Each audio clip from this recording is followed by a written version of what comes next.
retrouve aujourd'hui pour ce nouveau C'est lundi, que lisez-vous? Alors vous allez me dire, bah bravo Gaëlle, t'as pas été très assidue les dernières semaines. Mais à culpa.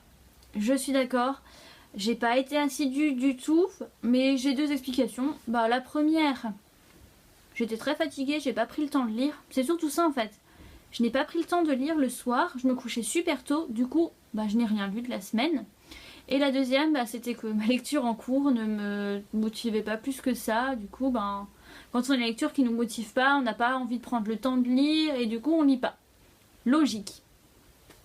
Pour mes lectures passées, j'étais donc en fait avec la Symphonie des Abysses de Karina Rosenfeld.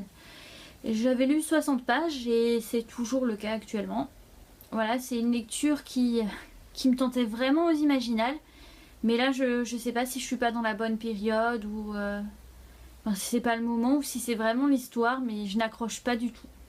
Du coup, pour l'instant, ben, ça me motive pas plus que ça et je préfère le laisser de côté et le remettre dans ma bibliothèque, passer à autre chose, que j'ai encore plein de lectures qui me donnent envie et qui m'attendent.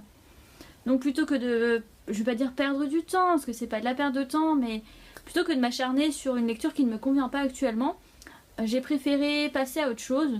Et en plus, comme j'étais en week-end à Paris, prendre un grand format m'embêtait un peu vu le manque de place dans ma valise de base. Donc je suis partie sur un poche.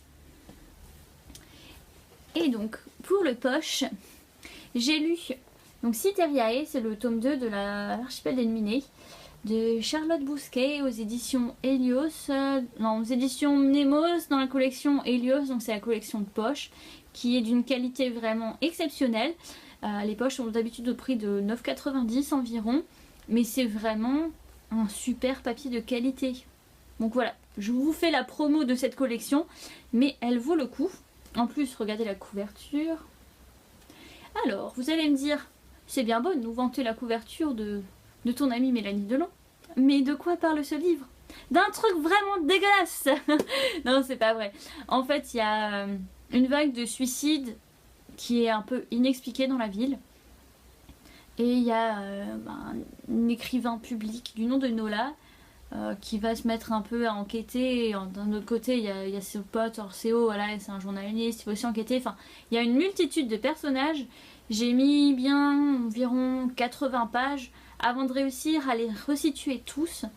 Au début, j'étais là assez fréquemment. C'est qui celui-là?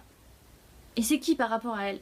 Et du coup, je retournais souvent au début. Ce qui est bien, c'est que voilà, ben, il y a un index des personnages. Voilà.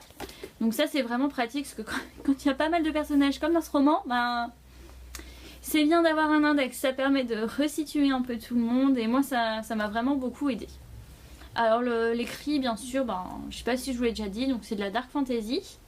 C'est-à-dire que le récit est très gore par moment. Voilà. Les descriptions de Charlotte Bousquet, c'est écrit d'une façon vraiment magnifique.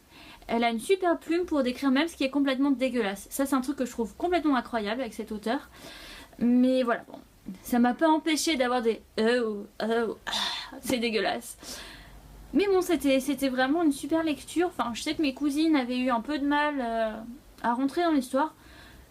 Moi, c'est passé, mais vraiment pas de soucis. Hein. Dès le début, j'étais déjà limite à fond dedans. Bah déjà, c'est vrai que l'aspect, voilà, les suicides et tout, ben, en fait, l'enquête en elle-même, je la trouvais super intéressante. Il y a d'autres facettes, par contre, où j'étais un peu moins, voilà, je pense que vous comprenez un peu moins, mais voilà, c'était une bonne lecture. Je suis contente de l'avoir lu. Maintenant, il me reste encore Matricia à lire. Mais voilà, si vous ne connaissez pas Charlotte Bousquet, que vous avez envie de la découvrir, ben je vous conseille, parce que sa façon d'écrire est quand même très très belle. Pour mes lectures en cours, voilà, tout de suite après avoir fini Cytheriae de Charlotte Bousquet, je me suis mise dans la bibliothèque et fait rare, assez rare pour que je vous le dise en vidéo, j'ai trouvé un livre au bout de 1 minute de recherche, donc je suis assez fière de moi. Et j'ai commencé l'Histoire sans fin, donc de Michael Ende. C'est la première lecture en fait, j'ai jamais lu l'histoire, j'ai déjà regardé le dessin animé à la télé, mais de ce que j'ai pu regarder sur internet, au final ça a des rapports mais pas grand chose non plus. Enfin bon, en tout cas, je vous l'avais déjà dit, l'objet livre est magnifique. Je compris maintenant la signification de l'encre bleue et de l'encre noire, parce qu'en fait, il y a... Je vous montre, voilà. Il y a 2 encres différentes pour le récit. Début de chaque chapitre, il y a une magnifique illustration qui nous résume un peu les personnages, ce qui risque d'arriver. Alors là, je suis à la moitié du roman. Et donc, l'histoire sans fin, qu'est-ce que c'est?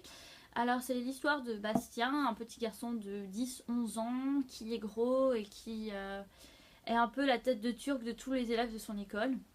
Un matin, pour leur échapper, entre guillemets, il rentre dans une librairie.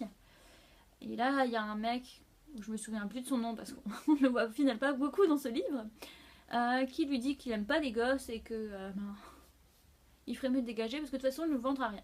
C'était pas son vocabulaire, mais en gros, c'était ça. Et il était en train de lire un livre, mais le téléphone a sonné, il part décrocher, Bastien voit le livre, il se dit « Oh, il est trop beau !» Il est trop attiré, et alors il le vole, et il va lire dans le grenier de son école, parce que c'est l'endroit le plus logique pour aller lire un livre. Et c'est là que commence l'histoire sans fin, et franchement, la première partie du livre, donc ce que j'ai lu hier, soyons franches, je l'ai lu hier, hein, voilà. Bien, ça m'a vachement intéressée, je veux dire, au moment où Bastien découvre le pays imaginaire, c'est bien comme ça que ça s'appelle, et qu'on découvre en même temps que lui ce qui se passe et tout, je trouvais ça trop bien. Mais la deuxième partie du livre, pour ceux qui connaissent, j'ai pas envie de dire de quoi ça parle parce que ça va spoiler. Enfin, je sais pas, là ça fait 2 chapitres, je suis déjà vachement moins dedans, Maintenant je vais continuer ma lecture, on verra bien, si ça se trouve c'est qu'une passade, le temps de se remettre dedans, mais... pour l'instant, j'ai bien aimé. J'espère que ça va continuer.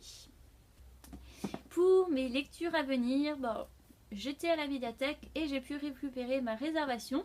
Donc, il s'agit de La Terre brûlée. Donc, c'est le tome 2 de L'épreuve de James Dashner. J'avais lu le Labyrinthe il y a 1 mois à peu près.